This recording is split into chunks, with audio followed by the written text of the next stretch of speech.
Selection का criteria है। ठीक हो गया। हम तो हॉकी था हमारा, वो आपको पता 92 में 93 94 में हमने लास्ट ओलंपिक जीती है, गोल्ड मेडल जीता था 92 में जीता 92 में वर्ल्ड कप के बाद। तो उसके बाद आप देख लेते 29 साल हो गए, 30 इयर्स हो गए हैं, कोई नहीं जीत सके। वो जो कोई लेफ्टिनेंट जनरल है आरिफ, वो ओलंपिक कमेटी के चेयरमैन है। अच्छा, ठीक 2004 से। ठीक है। अब वो चेंज हो गए, वो 20 साल तक उन्होंने क्या परफॉर्मेंस दी है। ठीक हो गया। इंडिया की तो हम मिसाल ले लें, इंडिया की हॉकी क्रिकेट कहाँ से कहाँ चली गई है, वहाँ पे सिफारिश नहीं है।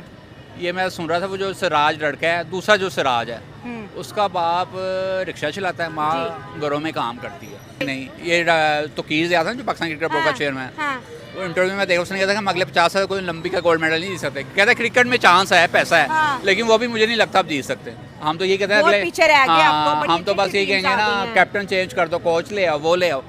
अब आप इंडिया की मिसाल देख लें, राहुल द्रविड़ इंडिया में अंडर 19 टीम का कोच था, मैं सुना, फिर उसको बनाया उन्होंने सीनियर टीम का कोच। लोकल स्टाफ है, बैटिंग बिल्डिंग स्ट्रेंथ जितना भी है उनका सारा लोकल स्टाफ था। ये 2000 जो 2020 वर्ल्ड कप का जो उन्होंने वर्ल्ड कप जीता है, तो हम बाहर से बंदे। विमेन का सवाल मैं आपसे पूछूंगी, इंडिया की लड़कियां गोल्ड मेडल जीत रही हैं, इंडिया की लड़कियां जो है अनबीटेबल क्रिकेट जीत रही हैं, हर जगह बड़ी फिट हैं। आज ओलंपिक्स का पहला मेडल जीता एयर पिस्टल शूट के अंदर।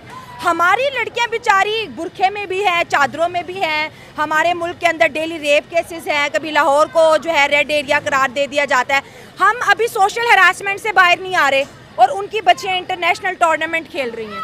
हाँ, आपकी बात बिल्कुल ठीक है कि हमारे यहाँ पे लड़कियों का तरक्की करने का सबसे बड़ा जो एक हर्डल है ना, वो यही है कि उनको तरक्की करते हुए नहीं देख सकते। सही हो गया। एक बहुत लिमिटेड क्लास है जो कि औरतों को सपोर्ट करती है। सबसे पहले जो बच्चियों को जो सपोर्ट करने वाले होते हैं उनकी फैमिली होती है। सही हो गया। फैमिली से बाहर जैसे ही वो स्टेप आउट होती हैं, ऐसे नज़रों का सामना उनको करना पड़ता है, ऐसी हर्डल्स का सामना, ऐसी पॉलिटिक्स का सामना करना पड़ता है कि टैलेंट होने के बावजूद वो आगे नहीं जा पाते। बहुत शेमफुल है हमारे लिए, स्पेशली पाकिस्तानियों के लिए। इसमें इससे बढ़कर शेमफुल बात हो ही नहीं सकती है कि हमारे पाकिस्तान में इन चीज़ों को प्रमोट ही नहीं किया जाता।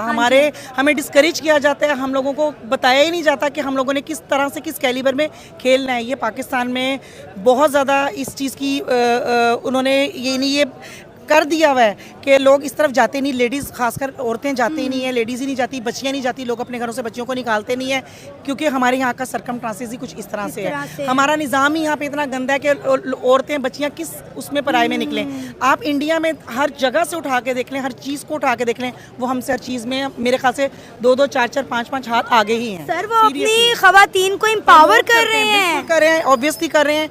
और हमारे यहाँ पे तो घरों में डिस्करेजमेंट होती है, ना यहाँ पर किसी चीज़ का निज़ाम है, ना यहाँ पर किसी पुलिस का निज़ाम है, ना यहाँ पर किसी एजुकेशन का निज़ाम है, कोई अच्छाई का निज़ाम हो कि भाई प्रमोट किया जाए बच्चियों को। कोई मोटिवेशनली चीज़ नहीं है। अगर कोई औरत लेडी या बच्ची अपने तौर पे उठ के आने की कोशिश करती है तो वो अपने पैसे से प्रमोट करेगी, उसकी प्रमोशन के लिए कोई पैसे स्पेंडिंग नहीं की जाती। कोई यहाँ पर इदारे नहीं है, ना कोई कोचिंग सेंटर्स हैं, ना कोचेज़ हैं जो बच्चियों को आके सिखा सकें। एटलीस्ट कितनी बड़ी बात है कि मन्नू भाकर जो कि हिंदुस्तान के लिए पहला जो है वो ब्रॉन्ज मेडल लेकर आई है, वो भी शूटिंग के अंदर। हम भी ला सकते हैं। मैं खुद अपने ज़माने में बास्केटबॉल की प्लेयर थी, मैंने बहुत बास्केटबॉल अपनी कॉलेज लाइफ में खेली है, मैं एथलीट थी, मगर हमें प्रमोट नहीं किया गया, हमें वो चीज़ें प्रोवाइड नहीं की गई, हमें वो चीज़ें ही नहीं दी गई, ना हमें वो माहौल दिया गया कि हम आगे आते।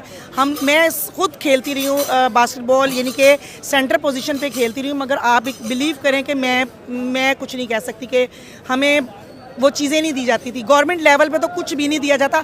हाँ, अगर कोई अपने तौर पे इंडिपेंडेंटली कोई औरत अपने लिए कुछ करना चाहे तो वो अपने पास से पैसे स्पेंड कर ले या कोई कोच हायर कर ले, अदरवाइज हो सकता है। अदरवाइज क्या वजह पाकिस्तान की खवातीन को इनकरेज क्यों नहीं किया जाता, एम्पावर क्यों नहीं किया जाता? आप हिंदुस्तान की खवातीन को देख लें, हर फील्ड में मर्दों के शाना बेशाना चल रही हैं। उनके पास इदारे हैं, उनके पास चीज़ें हैं, उनके पास लोग हैं जो इस चीज़ को प्रमोट करते हैं। हमारे पास तो डिस्करेजमेंट सबसे पहले हमारे चचा मामू ताया भाई बहन, ये हमारे घर से डिस्करेजमेंट शुरू हो जाती है। चीज़ें ही नहीं घरों से प्रोवाइड कर की जाती, लोगों औरतों को घरों से निकलने की इजाज़त ही नहीं मिल रही होती है। कोई बेचारी अगर बच्ची आगे चली जाए भी तो और लेवल से उसको डिस्करेजमेंट। आप यकीन करें, आप किसी लेडी को यहाँ खड़ा कर दें किसी एथलीट बनाकर या कुछ करें, 100 लोग उसको इस तरह से देखेंगे जैसे अभी खा जाएंगे। ओलंपिक्स को जो हमारे 29 इयर्स हो गए हैं, तब हमारा सिस्टम कुछ और था। ठीक है। तब हमारे पास ग्रुपिंग सिस्टम नहीं था। अब हमारे पास इतना ग्रुपिंग सिस्टम हो गया है कि हम बेसिकली अपने खेल को भूल गए हैं। ठीक है। हमें जैसे प्रेजेंट करना चाहिए वैसे हमारे पास एथलीट नहीं है अब। ठीक है। अगर एथलीट आता है तो उसको वो चीज़ें, वो सहूलियात नहीं दी जाती। हाँ। ठीक है। बेसिकली पाकिस्तान का सिस्टम डीपली इतना ज़्यादा क्राइसिस वाली साइड पे चला गया है कि कोई भी इंसान इस चीज़ को अहमियत, इम्पोर्टेंस नहीं देता कि हमें कैसा चलना चाहिए। Basically how we have to present the Pakistan. Exactly. We don't know, we are already the cheapest system, we are actually the stuck in such a deep stupid system. ठीक है। हमें कोई पता नहीं है कि हमने पाकिस्तान को प्रेजेंट करना है और बहुत अच्छी तरह से प्रेजेंट करके दुनिया को दिखाना है कि हम बहुत अच्छे हैं। जो हमारे तरफ दहशतगर्दी और इस सिस्टम को हमने फोकियत दे दी है, हम तो बम ब्लास्ट से बाहर आएंगे तो आएंगे। हमारे मुल्क में गए खबर क्या, बम फट गया, ऑपरेशन सर चोर है। इसके अलावा देखिए गेम्स बड़ी इंपॉर्टेंट होती है। अगर हम अपने एजुकेशन सिस्टम की बात करें, हमारे स्कूलिंग सिस्टम से भी गेम्स वाला सिस्टम खत्म होता जा रहा है। सिर्फ सिलेबस, लेक्चर लो, घर जाओ। एब्सोल्युटली कट ऑफ हो गया सिस्टम। इस पाकिस्तान में अब रहने को दिल नहीं करता, क्योंकि इन्होंने हमारे साथ, पॉलिटिशियन हमारे साथ कर कुछ ऐसा दिया है। I am also a cricketer. जबरदस्त। ठीक है। हाँ। शाहीन, सॉरी यार, तू मेरा दोस्त है। मैं ओपनली बात कर रहा हूँ कि ये जो ग्रुपिंग है ना यार, ये ख़त्म कर दो। बाबर का जो सिस्टम हो गया, आप दोनों को कंबाइन होना पड़ेगा। अगर आप कंबाइन नहीं होगे तो आज आके क्रिकेट और ओलंपिक्स आप देख लो कि इंडिया बेसिकली ईच चैप्टर में हमारे साथ वो आगे निकल गया है। वो क्यों निकला है? अभी आप विराट कोहली को देख लें, रोहित शर्मा को देख लें, उनकी आपस में बहुत ज़्यादा लगाई हुई है। ठीक है। लेकिन उन्होंने ऐसा कोई भी चीज़ प्रेजेंट ओपनली नहीं की है। सही बात है। लड़ाई हमें क्या करना चाहिए, उनसे सीखना चाहिए कि इंडिया क्या कर रहा है। जी बिल्कुल। आज सुबह ही ये न्यूज़ आई मेरे तक, क्योंकि मैं फॉलो करता हूँ। मेरे काफ़ी ज़्यादा दोस्त भी लुधियाना से ताल्लुक़ रखते हैं। उन्होंने मुझे भेजा कि यार, उन्होंने पोस्ट भी लगाई और उन्होंने मुझे खुद भी सेंड की कि यार ये देखो, हमारे शहर से, हमारे अजीज़ शहर से ताल्लुक़ रखने वाली इस लड़की ने हमारे लुधियाना का नाम फ़ख्र से बुलंद कर दिया है। ना कि पूरे लुधियाना का बल्कि पूरे इंडिया का नाम फ़ख्र से बुलंद कर दिया है। ये मैच पेरिस में खेला गया और ये इंडिया की तारीख़ का पहला मैच था जिसमें इस लड़की ने, जिसका नाम मनु भाकर है, इसने जो है इंडिया का नाम फ़ख्र से बुलंद कर दिया है। और ये पहला ब्रॉन्ज मेडल है जो इंडिया ने विन किया है। इस पर नरेंद्र मोदी जो कि पीएम हैं इंडिया के, उन्होंने उनको कॉल की और उनको कांग्रेचुलेशन कहा, मुबारकबाद पेश की और कहा कि आप हमारा फ़ख्र हैं और आप हमारे सरों का ताज हैं। उसके साथ साथ अगर बात की जाए, जो रिसेंटली कोच गौतम गंभीर ने कहा कि उन्होंने भी उनको कॉल की और मुबारकबाद पेश की।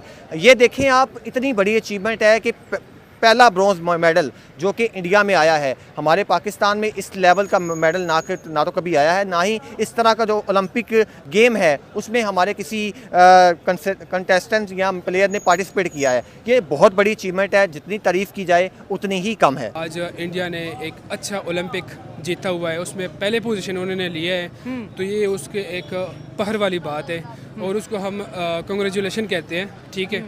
तो वो जो सारे यंग टैलेंट होते हैं इंडिया की तरफ से जो है, उसको बजट्स वगैरह वो इंडिया की तरफ से दे देते हैं। ठीक है। फैसिलिटीज़ दे देते हैं। ठीक है। दूसरी बात, अगर हमारी साइड पे आ जाए तो हमारे साइड पे न बजट होती है। ठीक है। न कुछ फैसिलिटीज़ होती है। ठीक है। दूसरी बात ये है कि वो हत्ता कि जूते वगैरह भी खुद लेते हैं, अपने पैसों से लेते हैं, हमारे वाले पाकिस्तान वाले जो है। ठीक है। दूसरी बात ये है कि अगर किराया वगैरह उनके पास नहीं होता है, वो खुद अपने बाप से पैसे लेके किराए एक जगह से दूसरी जगह पे सफर करने के लिए जाते हैं, ट्रैवलिंग करता है। हमारी हुकूमत हमारे एथलीट्स को किराया भी नहीं देती। किराया भी नहीं देती। ऐसे ही है, न फैसिलिटीज़ है, न कुछ यहाँ पे रूल्स रेगुलेशन है कि इसके जो हमारे जो फीमेल्स हैं, ठीक है, उसको टैलेंट की कमी नहीं है पाकिस्तान ठीक है, में, agree। लेकिन फैसिलिटीज़ यहाँ पे बिल्कुल भी नहीं है। उसके साथ हम एग्री नहीं करते क्योंकि उसको फैसिलिटीज़ दे दें। सर फैसिलिटी इंपॉर्टेंट है, आपने कहा कि इंडिया अपने बजट पे लगाता है, एथलीट्स को अच्छा पे करता है, हम नहीं कर रहे, हमारे एथलीट्स बेचारे मांगे तांगे के जूते कपड़े और अपनी ही टिकट करवा के जाते हैं। लेकिन यहाँ पर विमेन सिक्योरिटी की भी बात है सर, जितना इंडिया की विमेन इस टाइम फील्ड के अंदर सिक्योर है, ठीक है, अच्छे बुरे केस उधर भी होते हैं, रेप केसेस उधर भी होते हैं, सोशल हरासमेंट उधर भी होती है, लेकिन फील्ड के अंदर उन्होंने जितनी अपनी विमेन को स्ट्रॉन्ग कर रही है, सोशली जितना स्ट्रॉन्ग कर रही है, वो कनेक्शन आज हमें पेरिस ओलंपिक्स में नजर आई, वो हमें जो इंडिया की विमेन एम्पावरमेंट है वो एशिया विमेन कप के अंदर नजर आई, लेकिन हम आज तक अपनी अखलाकियात को भी इम्प्रूव नहीं कर पाए। बिल्कुल आपकी बात ठीक है। अगर बात किया जाए तो पाकिस्तान में भी ऐसे कोई टैलेंट की कमी नहीं है, ठीक ठीक है, पाकिस्तान में भी बहुत अच्छे ऐसे टैलेंट होते हैं, लेकिन आगे उसके साथ ना कोई बात करने वाला कोई होता है, ठीक है, ताकि आगे उसको आगे इम्प्रूव कर ले, ठीक है। बात वहीं पे आता है, मतलब कोई आगे उनके साथ नहीं देता है। टैलेंट की कमी पाकिस्तान में बिल्कुल भी नहीं है, ठीक है, पैसे की कमी है, पैसे की कमी है, ऐसे ही है। और आजकल आपको पता है सिफारिश, हाँ। हर जगह पे सिफारिश ही चलती है, हाँ। ठीक है। तो मैं गवर्नमेंट से हम यही रिक्वेस्ट कर सकते हैं कि बराए मेहरबानी जो पाकिस्तान में यंग टैलेंट है, यंग जनरेशन है, यूथ जनरेशन है, उस पर थोड़ा सा नज़रअंदाज करते हुए उसकी जो फैसिलिटीज़ होती है वो उसको रिक्वायर्ड किया करे, ठीक है। और आगे से उससे ही एक स्टेप से इंसान सीख जाता है।